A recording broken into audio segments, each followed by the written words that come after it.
They say the same ground you trample with pride may rise one day to swallow your feet. In Owerri market, one woman thought money could buy respect. But the person she spat on carried the very secret that could destroy her entire world.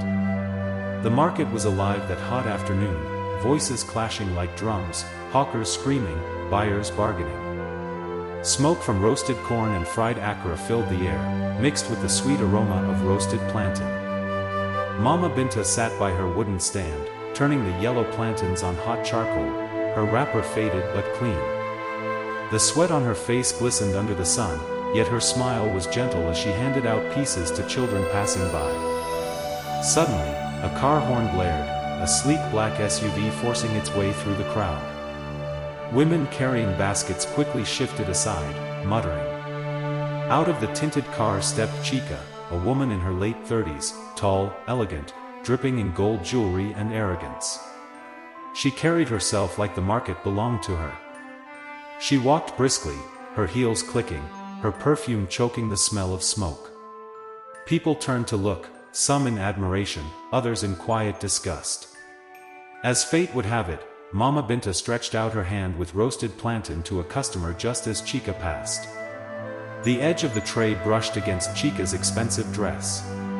Chica stopped, looked down at the stain like it was an insult carved into her skin. Without a word, she turned to Mama Binta, and before anyone could blink, she kicked the old woman's tray of plantain into the sand. Hot charcoal scattered. The plantains rolled on the dusty ground. The crowd gasped. Children screamed. Mama Binta stumbled back, clutching her chest, her lips trembling. But Chica wasn't done. She raised her voice so the whole market could hear. Dirty woman. Do you know how much this dress cost? People like you don't belong in places where decent people walk. And then, in a moment that made the market go dead silent, Chica spat directly at Mama Binta's feet. The old woman froze, her eyes glistening, but she said nothing. She only bent slowly, gathered her fallen plantains with trembling hands, dusted them, and placed them back on the tray. But as she picked them, she whispered softly, almost to herself. Chica, the world is round. You will meet me again. You will beg me. No one heard her clearly, but those closest saw her lips moving and shivered. The market buzzed with murmurs, some cursed Chica under their breath, others shook their heads and pitied Mama Binta. But Chica only adjusted her gold necklace, flipped her hair proudly, and walked away, her heels echoing like thunderclaps. What no one knew was that this was not the first time their lives had crossed. And it would not be the last.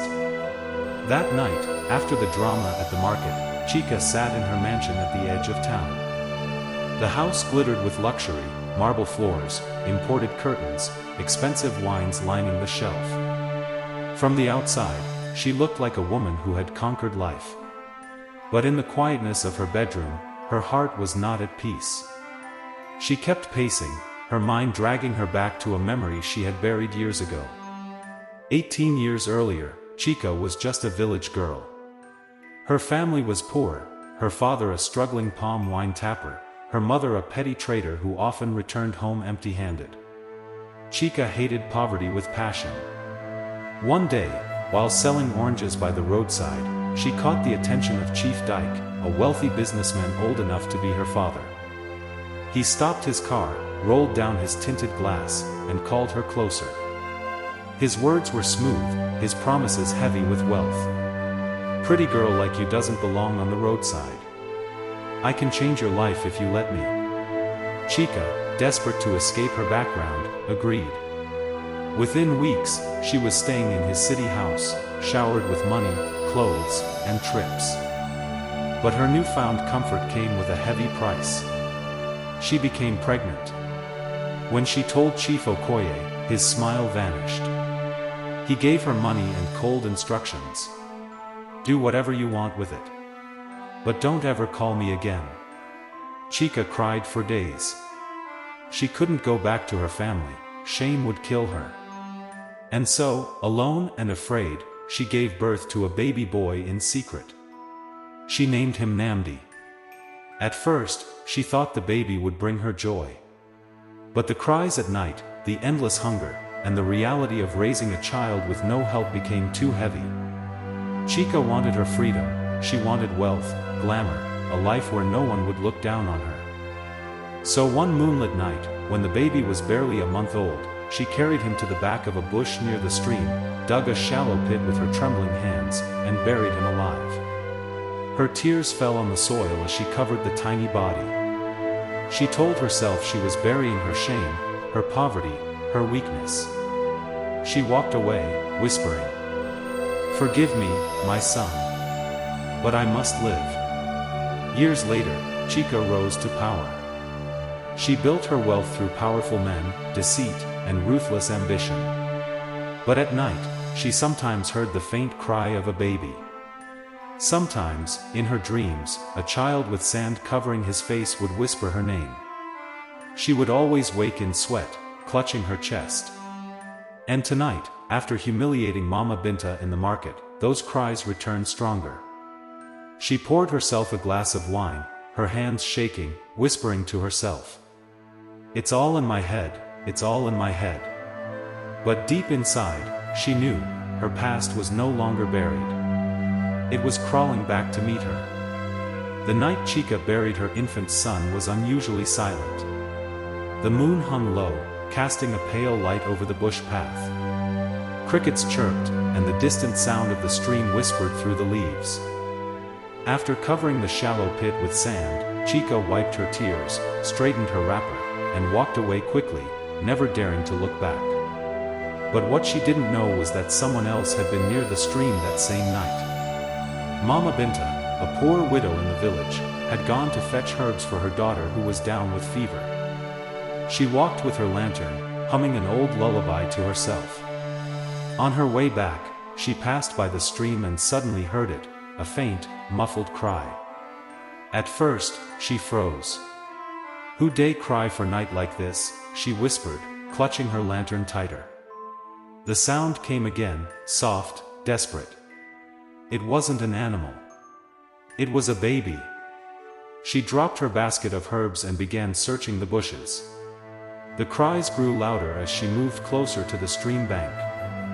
Then she saw it, the ground disturbed, fresh soil piled carelessly as if something had been hidden beneath. Her heart pounded. She fell to her knees, dug into the earth with her bare hands, and there he was, a tiny baby boy, his skin smeared with sand, gasping for breath.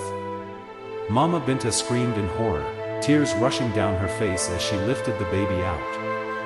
Who could do this wickedness? Who? She cried into the night. The child's tiny fingers clutched her wrapper, as though begging for life. Mama Binta had lost her husband years ago and struggled daily to care for her only daughter. Taking in another child was a heavy burden she could barely carry.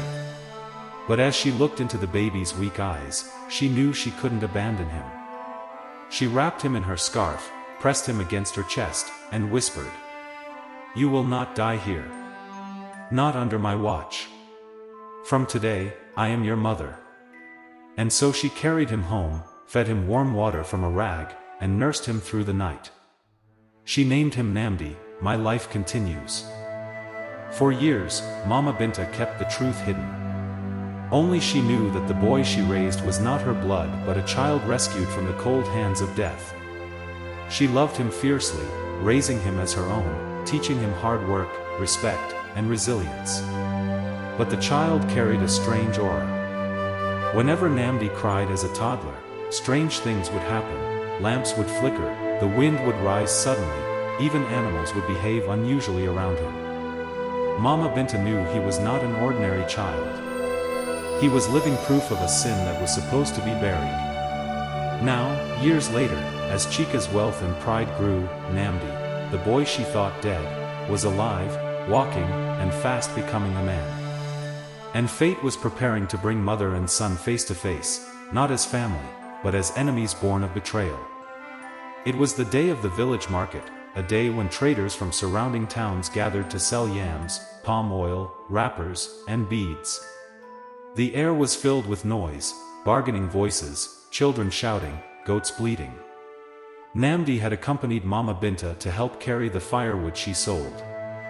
Strong, tall, and humble, he moved about quietly, earning respect from elders who admired his hard work. But something strange happened that morning.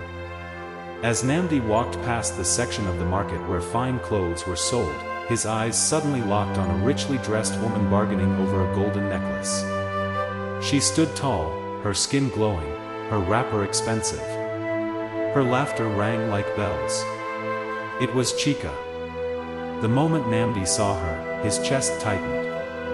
His legs grew weak. He had never met this woman before, yet her presence pulled at something deep inside him, something he couldn't explain. His head spun, and before he could steady himself, he collapsed on the ground.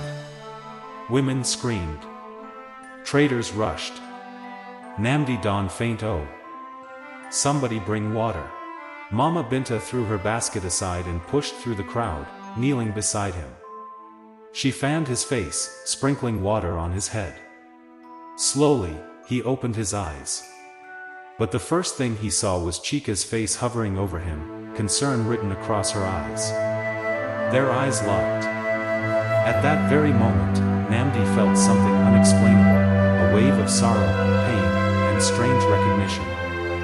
Tears rolled from his eyes without control. He didn't understand why. Chica, too, felt a sharp stab in her chest. Her heartbeat raced as she looked at the boy. Something about his face, his nose, his eyes, struck her like a spirit's whisper. He looked like someone she once knew, someone she buried. Chica's legs trembled. For a moment, she thought she was seeing a ghost. Memories rushed back, the night by the stream, the shallow grave, the muffled cries. She blinked rapidly, shook her head, and forced a smile to hide her unease. "Are you all right, my son?" she asked softly, bending closer. But Namdi could only stare at her, confused by the storm inside him. Mama Binta quickly pulled Namdi away from Chica's touch, her eyes sharp, almost protective. She knew the past had started chasing them. "Thank you, madam," she said curtly to Chica, "but my son is fine now." She lifted Namdi to his feet and dragged him away, refusing to let him linger. The crowd soon dispersed, but Chica remained rooted, her hands trembling. Could it be? No, impossible, she muttered to herself. But the resemblance was undeniable. That night, Namdi couldn't sleep. The woman's face haunted his thoughts. Why did he feel connected to her? Why did his soul weep when their eyes met? Mama Binta, too, sat awake in the dark, staring at the boy she had saved. She knew she couldn't hide the truth forever. Fate had drawn the lines. Soon, the buried secret would come to light, and when it did, the entire village would tremble. The night after the market incident was heavy with silence. Namdi tossed restlessly on his raffia mat, sweat on his forehead though the air was cool. Each time he shut his eyes, that woman's face appeared, her gaze piercing him, her voice echoing, "Are you all right, my son?" He didn't understand why those words tore through his heart like a knife. Far across the village, Chica herself couldn't sleep. She sat on her richly decorated bed, chewing her nails, something she hadn't done since childhood. Her husband, oblivious, snored beside her, but Chica's mind raced. That boy. His face. His eyes. His nose. He looked too much like her husband when he was younger. Her stomach churned. Could it be? No, impossible. She had buried that child with her own hands by the stream years ago. She remembered the soil. She remembered covering the cries with trembling hands. Yet the boy in the market lived. Meanwhile, Mama Binta sat quietly by the doorway of her hut, staring at the moon. She had raised Namdi as her own since that cursed night. She remembered the moment she dug him out, weak and breathless, his tiny hands clutching at life. She had told no one, not even her own blood sister, about that night. Only she and the gods knew. But now, the secret was breathing again. And Chica had seen him. Her heart pounded with one thought: if Chica realizes who Namdi is, she will try to take him away, or worse, silence him forever. The next morning, as sunlight crept into the hut, Namdi sat before Mama Binta, his eyes searching. "Mama," he said slowly, "who was that woman yesterday? Why do I feel like I know her? Why did I cry when I saw her?" Mama Binta's hands froze where she was slicing vegetables. She forced a smile, hiding the fear in her chest. "My son, sometimes the spirit plays tricks on us. Forget it. She is nobody to you." But Namdi wasn't convinced. "Mama, I feel connected to her. As if my blood knows her." Her knife slipped, nicking her finger. She gasped, sucking the blood quickly. Namdi rushed to help, but Mama Binta waved him off. "Don't ask again," she snapped. Then, seeing the hurt on his face, she softened. "Please, Namdi, some questions bring pain. Leave it." But her trembling voice betrayed her. Days later, Chica returned to the market. But she didn't come for trading. She came searching. She asked traders quietly, "That tall boy, the one that fainted last market day, do you know where he stays?" The traders pointed her toward Mama Binta's hut. From a distance, Chica watched Namdi carrying bundles of firewood on his shoulders. Her eyes widened, her lips trembled. The boy's walk, the tilt of his head, even his smile, everything reminded her of the husband she had tried to please by burying that child years ago. Her chest heaved. Could he really have survived? She decided she must find out, at any cost. And so, the seed of confrontation was planted. Mama Binta's secret could no longer remain hidden. Namdi's blood was beginning to call out for the truth. The morning sun was mild, but Mama Binta's heart was heavy. She could feel it, the quiet air of the compound wasn't normal. Something was coming. As she pounded yam for breakfast, a shadow fell across her compound. She looked up and froze. It was Chica. Dressed in a fine wrapper with golden beads glistening around her neck, Chica stood at the entrance of the mud compound, her lips curled into a forced smile. "Mama Binta," she said sweetly, though her eyes glittered with something sharper, "I have come to greet you." Mama Binta's hands trembled on the pestle. Why would this woman come here, of all places? Chica stepped in without waiting for an invitation. She looked around the humble hut with a mix of pity and disgust, then sat on the only wooden stool. "You live here alone with that boy?" she asked casually. Mama Binta's chest tightened. "Yes. He is my son." Chica's smile widened, but it wasn't warm. "He is handsome. Strong. How old is he?" 17. Chica nodded slowly, her mind racing. 17. The same age the child would have been. Just then, Namdi entered, carrying a bundle of firewood. His chest glistened with sweat. When he saw Chica, he froze. His heart thumped wildly, and for reasons he could not explain, his eyes filled with tears again. "Mama, she's here," he whispered. Chica stood, her eyes locked on his face. The resemblance was undeniable. Her hands trembled as she reached out to touch his cheek. You remind me of someone I once knew," she murmured. Namdi felt a shiver race through him. "Do you know me?" Before Chica could answer, Mama Binta rushed forward, pulling him behind her like a hen shielding her chick. "He is my son. Don't put your cursed hands on him," she snapped. Chica's eyes narrowed. "Your son? Or the son you stole?" The words cut like a blade. Mama Binta's heart nearly stopped. Namdi looked between them in confusion. "What do you mean? Mama, what is she saying?" Chica stepped closer, her voice low but sharp. "Ask her, boy. Ask her where she found you. Ask her why you look like me. Ask her why your spirit cries each time you see my face." Namdi's knees felt weak. He turned to Mama Binta, his voice trembling. "Mama, is it true?" Tears welled in Mama Binta's eyes. She shook her head furiously. "Don't listen to her. She is a snake, a liar. She wants to take you away from me." But Namdi wasn't convinced. His world had begun to crack.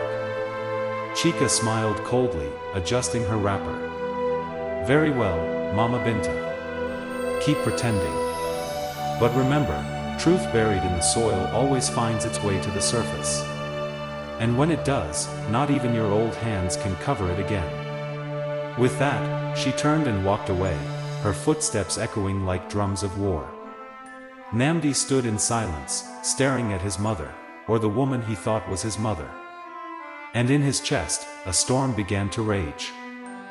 For days after Chika's visit, silence ruled Mama Binta's compound. Namdi no longer laughed as he once did. He no longer asked his mother to tell him folktales at night. Instead, he sat outside under the moon, staring at the sky as though waiting for an answer. Mama Binta felt the distance growing, but she did not know how to close it. Each time she tried to speak, her throat locked, for fear that her secrets might spill. One evening, Namdi wandered to the village stream. As he bent to fetch water, he heard two old women whispering nearby. That night, "I still remember it," one muttered, her voice low. "Sure. Do you want people to hear?" the other scolded. "But it has been 17 years. Nobody ever asked. Still, I saw her, dragging that bundle into the bush." Namdi's heart froze. He turned slowly. The women didn't see him, but their words pierced him like arrows. A bundle? Dragged into the bush? Who could they mean? As he walked back, a strange heaviness filled his chest. His dreams returned with greater force. Again, he saw the woman digging the shallow grave, the cloth-wrapped baby, the tears, the soil closing over him. But this time, he saw something more, a pair of wrinkled hands pulling him out, dusting him, wrapping him against her chest. He woke up crying. The next morning, he confronted Mama Binta. His voice shook, but his eyes burned with determination. "Mama, tell me the truth. Who am I?" Mama Binta's hands trembled as she stirred the pot of soup. "You are my son." "No," he shouted. "I heard the women at the stream. They said they saw a woman bury a child that night. I see it in my dreams. I feel it in my blood. Tell me, am I hers?" Silence. Only the bubbling of the soup answered. Mama Binta's tears fell into the pot. She could not bring herself to speak. Later that day, as if summoned by fate, Chika appeared again. This time, she did not come smiling. She came with fury in her eyes. "Enough of this, old woman. Give me my son," she demanded. Mama Binta stood between them, shaking. "He is mine. I saved him when you cast him away." Namdi's world shattered. His chest pounded as the two women glared at each other, one who had birthed him, and one who had saved him. And for the first time in his life, Namdi realized he didn't know where he truly belonged. The compound was on fire with tension. Chika stood tall, her wrapper tied tightly around her chest, eyes blazing. Mama Binta stood opposite, weak but unyielding, her hands spread as if to shield Namdi from the storm. And Namdi, his chest rose and fell like a trapped bird, his world shattering with every passing second. "Enough!" Namdi shouted, his voice echoing against the mud walls. His eyes darted between them. "No more silence, no more whispers. I want the truth, all of it. Tonight." Mama Binta's lips quivered. She sank onto a low stool, covered her face with her palms, and began to sob. But Chika's face hardened. "If you want the truth, ask her what she did 17 years ago," she spat, pointing at Binta. "Ask her how she stole you." Namdi turned. His heart pounded. "Mama, please." Mama Binta raised her head slowly. Her face glistened with tears, her eyes swollen with pain. "My son. Namdi, you were never mine by blood. But you became mine by love." She paused, her voice trembling. "That night, the night the sky wept rain and thunder rolled, I saw her." She pointed a shaking finger at Chica. She carried a small bundle to the back of the bush. I followed in the shadows. I thought maybe she was hiding food, but then I saw her digging. Namdi's legs weakened, his mouth dry. She placed you, wrapped in a rag, inside that shallow hole. You cried, oh, you cried, but the sound was swallowed by the storm. She covered you with soil and walked away. Namdi staggered backward. His chest tightened. I ran to the grave. I dug with my bare hands, bleeding, crying, until I pulled you out. You were still alive, barely breathing, your tiny body covered in mud. Mama Binta's voice broke as she clutched her chest. I carried you home, washed you, and held you to my bosom until you slept. From that night, I swore never to let you go. Chica snapped, her voice cutting like a blade. You call yourself righteous? You don't know what I went through. My family rejected me, the village mocked me, I had no husband, no hope. That child was a curse. Do you think it was easy to walk away? She stepped closer, eyes burning. But I came back for him. I suffered for years. He is my blood. My only son. You had no right to take him. Namdi's ears rang. He felt the world spin around him. His knees gave way, and he sank to the ground. Mama buried me, and you, Mama Binta, you saved me, he whispered, his voice cracking. What am I supposed to do? Who am I supposed to call mother?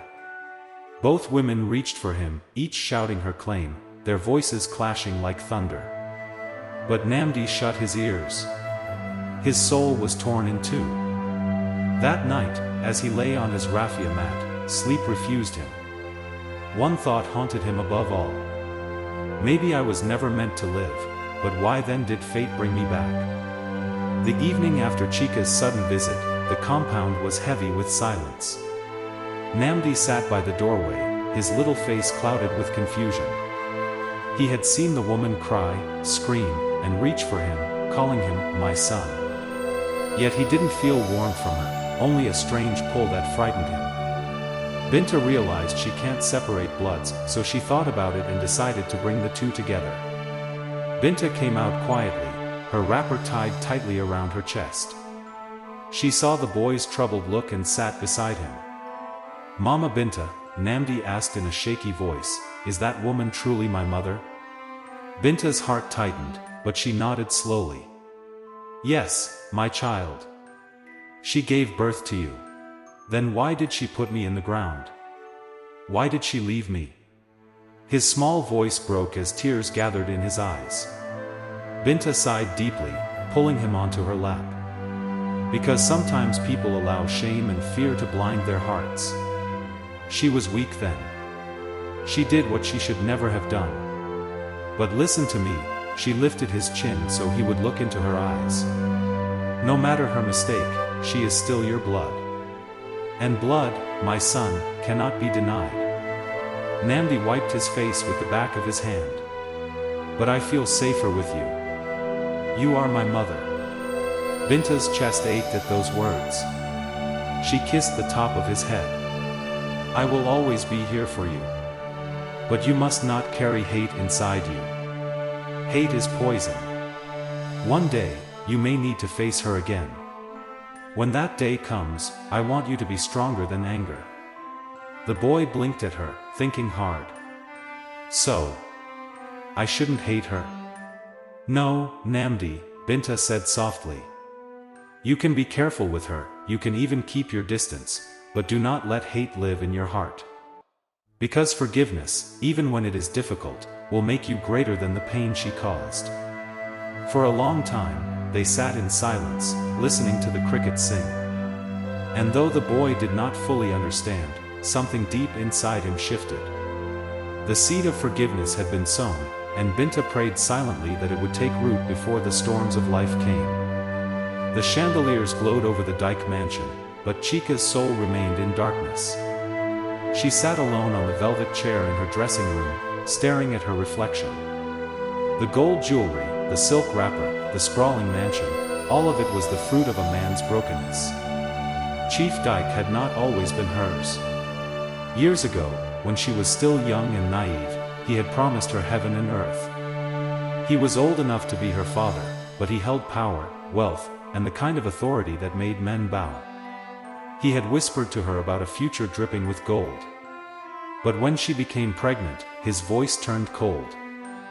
"Remove it," he had commanded, reminding her that his wife and children were his pride. Chica had wept, but she had obeyed halfway. She had hidden the child instead of destroying him. Then, fate struck. The wife and children that had stood between them boarded a plane one rainy morning, and never came back. The crash tore through the nation's news, but for Chica, it was a door opening. Chief Dyke had crawled back to her, broken, grieving, desperate for warmth. Within months, he had married her, lifting her from the gutters of shame into the palace of the wealthy. She became Madame Chica Dyke, mistress of mansions, draped in riches. But heaven has a cruel way of mocking bargains. From the day of their marriage till now, she had never conceived again. The womb that had once carried life had remained sealed, silent, as if cursed. Now, as she stared into the mirror, she saw the shadows of the secret she carried. For Chief, his lineage had perished in that crash. He believed he had no heir, no son to bear his name. He bore the shame of barrenness alongside her. But it was a lie. Namdi lived. The boy who carried his blood, the boy he once ordered her to erase, was out there, breathing, angry, and unwilling to forgive. Chica remembered the confrontation in Binta's mud house. The boy's eyes had pierced her, filled with rejection. He was alive, yes, but he was not hers. Not yet. And Chief Dyke did not know. If the truth slipped, it would tear apart everything, the marriage, the wealth, the fragile respect she enjoyed. Because how would he see her? As the woman who lied? Or as the woman who saved his only son? Chica closed her eyes, trembling. For years, she had carried the weight of this silence. But with every passing day, the secret became a fire threatening to burn her world to ashes. And somewhere in the shadows of the city, Namdi coughed and groaned in his restless sleep, his destiny slowly pulling him toward the father who thought him dead. His destiny slowly pulling him toward the father who thought him dead, and the mother who was too afraid to claim him. The night air was heavy in the Dyke mansion. Chief sat on the balcony with a glass of brandy, staring into nothingness. The moonlight touched his face, drawing out the wrinkles that grief had carved years ago. Chica watched him from the doorway. His silence was dangerous, she had learned that long ago. Whenever Chief was quiet like this, something weighed on his mind. She stepped forward gently. "Is everything all right, my husband?" Chief didn't answer at first. He sipped his drink, his eyes fixed on the dark horizon. Finally, he spoke, his voice low. "Chica, do you ever think the gods are mocking us?" Her heart skipped. "Mocking us? How do you mean?" He turned to her then, his eyes red, not from drink but from memories. "I gave everything to fate. My wife, my children, all gone in one cruel night. I thought starting again with you would heal me. But see, years have passed. No child. No heir. Sometimes I wonder if my bloodline is cursed." Chica's throat tightened. The words she had swallowed for years pressed against her lips, begging to be freed. "Your son is alive. The gods did not wipe out your lineage." But fear locked her jaw. Instead, she forced a smile, placing her hand on his shoulder. "Do not speak of curses, my husband. We are still alive. That is what matters. Chief studied her face for a long moment, as though searching for something. Then he sighed, drained his cup, and stood. I heard something today, he muttered. Chica froze. What did you hear? He looked at her, his eyes narrowing slightly. A man from the village, he spoke of a boy. A strong young man who looks, strangely like me. He joked that the boy walks with my same steps. The blood drained from Chica's face. A boy? People say many things, you know how villagers are. But Chief wasn't convinced. His gaze lingered on her, heavy, probing. Chica, is there something you are not telling me? The question sliced through her. For a moment, she wanted to confess everything. To tell him about Namdi, about Binta, about the child he thought dead but who had grown into a man. But the image of his rage, his pride, his wounded ego flashed before her. What if he saw her as a betrayer instead of a savior? So she shook her head quickly. No, my husband. Nothing at all. Chief's eyes stayed on her a little longer before he turned away. But Chica knew. He suspected. And once Chief Dyke suspected something, he never rested until he uncovered the truth. That night, sleep abandoned her. She tossed and turned, haunted by one thought: if Chief finds Namdi before I tell him, everything will be destroyed. Meanwhile, far away in the small village, Namdi fell sick and his fever grew worse. His cough deepened, his chest rattled like drums of war. Binta sat by his side, weeping quietly. The boy needed help, not herbs, not local prayers, but real treatment. But where would the money come from? Desperation pushed her to whisper a dangerous thought into the darkness. Should I send word to Madame Chica? Should I tell her that her son is dying? And so, two secrets were about to collide: Chief's suspicion, and Namdi's sickness. The silence Chica had built her empire on was crumbling fast. Chief Dyke was not a man who lived with questions. In his world, uncertainty was weakness, and weakness destroyed legacies. The next morning, he rose earlier than usual, even before the housemaids stirred. While Chica still slept, he slipped out of the mansion with a driver and headed for the village. He did not tell her where he was going.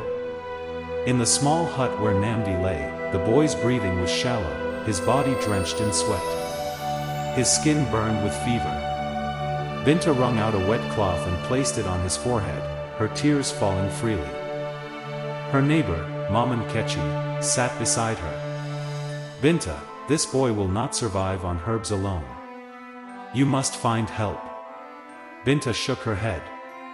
From who? Who will help me?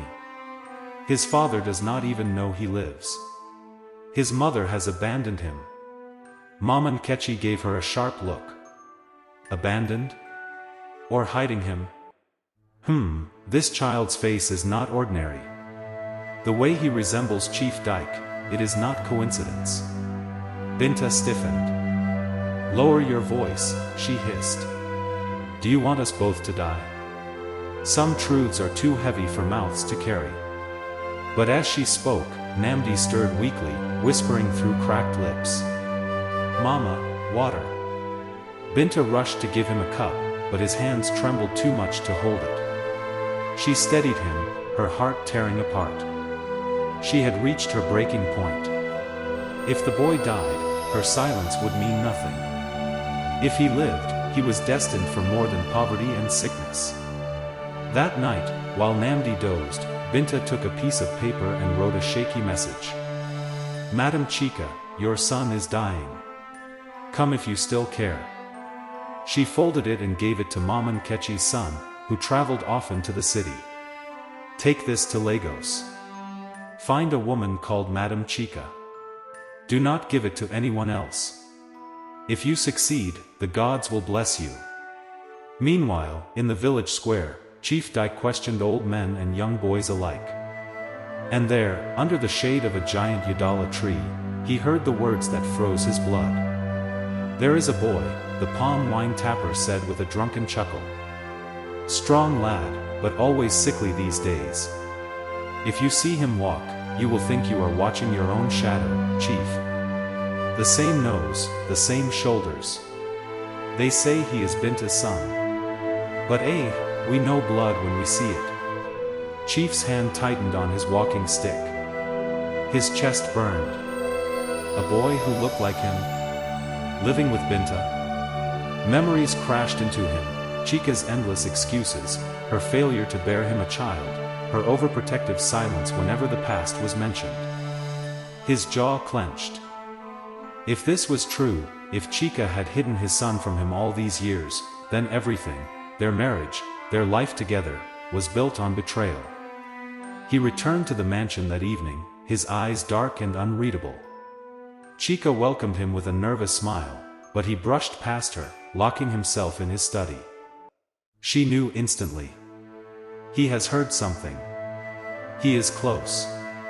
But before she could decide what to do, a knock came at the gate. The gatekeeper delivered a letter. The handwriting was familiar. The name at the bottom made her knees buckle. Binta. She unfolded it with trembling hands. The words stabbed into her heart. Your son is dying. That night, Chica did not sleep. She sat on the edge of her bed, clutching the letter from Binta as though the ink itself would dissolve if she let go. Her heart pounded so loudly she feared Chief Dyke could hear it through the walls. Her son. Her only son. Dying. For years, she had carried the weight of silence. For years, she had allowed Chief to believe she was barren, hiding the truth to protect Namdi from the wrath of a man whose pride was larger than his heart. Now fate was forcing her hand. By dawn, she packed a small bag, slipped the letter into her wrapper, and made her way quietly toward the gate. But just as she opened it, "Where are you going, Chica?" The voice froze her blood. Chief Dyke stood in the driveway, still in his night robe, but his eyes were burning with questions. He held a folded paper in his hand. A village informant had already sent word to him overnight. He raised the paper slowly. "Tell me, my wife, who is this boy that wears my face?" Her lips trembled. "Chief, please. Answer me." His voice thundered, echoing across the compound. Servants froze in their duties, too afraid to move. Chica dropped her bag. Tears rushed down her cheeks. For the first time in her marriage, she bowed before him, kneeling on the cold marble floor. "He is your son, Dyke, our son. The one I bore before you took me into this house." The words cut the morning air like a blade. Chief staggered back as though struck. His chest heaved, his face twisted in disbelief. "You mean, all these years, you hid him from me?" "I was afraid," Chica cried. "Afraid you would reject him. Afraid you would destroy Binta in your anger. You wanted children so desperately, but I knew if you discovered the truth, it would consume us all. Please, he is dying, let us save him before it is too late." But Chief's fury drowned her pleas. "You cursed woman," he spat. "You watched me mourn childlessness while my blood was alive. You let me bury my pride in shame while my heir wasted away in poverty." His hand trembled as though ready to strike her, but he stopped himself, his face hardening into stone. "If that boy dies, Chica, his blood will be on your hands, not mine." He stormed back into the house, slamming the door. Chica collapsed on the floor, sobbing. The truth was out, but not the way she had prayed. And yet, she knew one thing, whether Chief accepted it or not, she would not let her son die. She rose, wiped her tears, and whispered to herself, "I will get to Namdi, even if it costs me everything." For days after the confrontation, the mansion felt like a graveyard. Chica barely ate. Chief Dyke did not speak to her. Their silence was thicker than smoke, filling every corridor. But behind the mask of anger, something else stirred inside Chief, fear. The thought gnawed at him. My blood, my heir, dying in the village while I sit here like a king of ashes. One night, when the compound was asleep, Chief summoned his driver. He wore a plain shirt, no agbada, no jeweled cap, only the clothes of an ordinary man. He did not tell Chica where he was going. The convoy did not follow him. Just one car, slipping into the darkness like a thief. When he arrived in the village, the moon hung heavy over the mud huts. Chief stepped into the dimly lit room where Namdi lay. The boy's breathing was shallow, his skin pale, his chest rising and falling like a candle in the wind. Beside him, Binta sat, her wrapper faded, her face swollen from sleepless nights. At first, she did not notice him. She was wiping Namdi's forehead with a damp cloth, whispering soft prayers under her breath.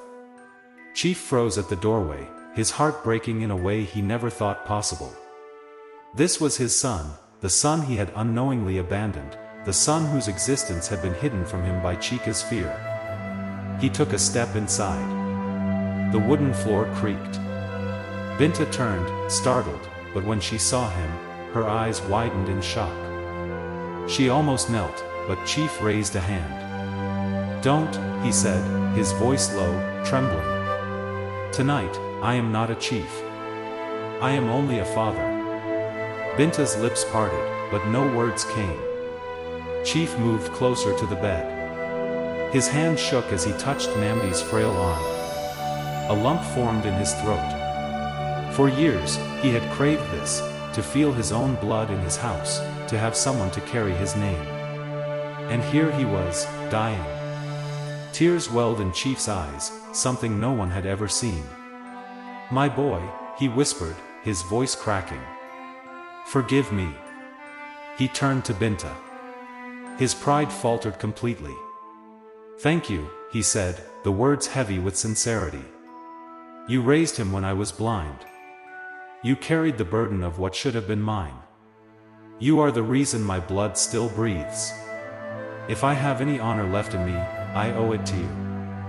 Binta's eyes glistened. She swallowed hard, clutching the damp cloth against her chest. "I did it for him," she said softly. "Not for you. But if you truly mean those words, then save him.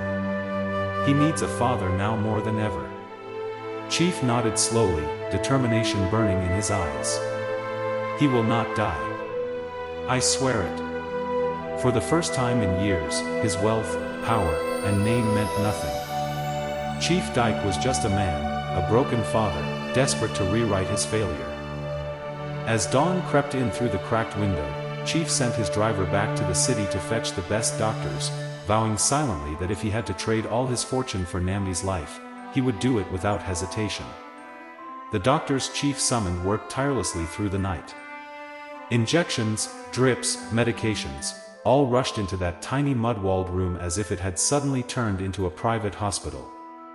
Chief did not leave Namdi's side. He held the boy's hand, whispering words he had never thought he'd say. "Stay with me, my son. I will not fail you again. Not now. Not ever." Binta watched in silence, her heart torn between bitterness and gratitude. For years, she had raised Namdi alone, braving hunger, ridicule, and hardship. And now the man who had abandoned her was weeping beside the child like a broken man. By morning, Namdi's fever broke. His breathing steadied. The color slowly returned to his cheeks. The boy opened his eyes faintly and whispered one word that shattered Chief's heart completely. "Papa." Chief's tears flowed freely. For a man who once commanded governors and kings, nothing had ever reduced him like this single word. He bent low and kissed his son's forehead. Days later, back in the mansion, Chica discovered the truth. Chief called her into his study. He looked thinner, older, humbled. The prideful man she once knew was gone. "Chica," he began, his voice steady but soft. "I know everything now. About Namdi. About the years you kept him from me. About your fear." Chica's knees grew weak. She fell before him, tears streaming. "Chief, forgive me. I was afraid. Afraid to lose you. Afraid you would see me as less of a wife because I could not give you more children after we married. Chief was silent for a long while. Then, with a sigh that seemed to carry years of buried pain, he said, "If not for Nambi, perhaps my heart would have remained stone. But through him, I have learned what truly matters. Family is not about perfection, Chica. It is about blood, about forgiveness, about love." He lifted her chin gently. "I forgive you.